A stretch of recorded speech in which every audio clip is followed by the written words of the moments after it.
লোকজন আছেন, মূল বিষয় হচ্ছে নদীর পাড়ে যে গবাদি পশুগুলো আছে এদেরকে ট্যাকেল করার জন্যই আসলে আমরা তো কিছুই করতে পারবো না।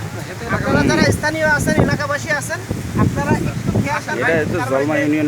আয়দা কোনো একটা সময় মানে আমরা এটারে মূল্যায়নই করি, এইটা হচ্ছে বাংলাদেশের জন্য একটা ভয়াবহ অবস্থা তৈরি হয়ে গেছে। আমরা হয়তো বা এই রেমাল এটাকেও মূল্যায়ন ওইভাবে করতেছি না।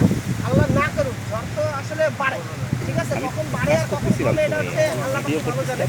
যাই হোক, আপনারা যারা স্থানীয় লোক আছেন তারা অন্তত একটু সজাগ থাকবেন, যাতে মানুষের ভিতরে যে মুরব্বী যারা আছে এদেরকে একটু সেভ করার জন্য। আর বিশেষ করে এই যে গবাদি পশু যে অঞ্চলগুলোতে আছে, মানে আপনার বলার কাজ, আপনি অন্তত একটু বলবেন যে এগুলো একটু সেভ করবেন, মানে এতেই অন্তত আপনার কাজ করা হবে।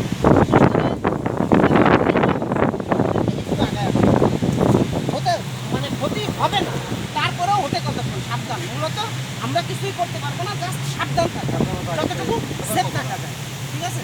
বিশেষ করে আপনাদের একটু সাহায্য আমরা আশা করি, আপনারা আমাদের থাকেন।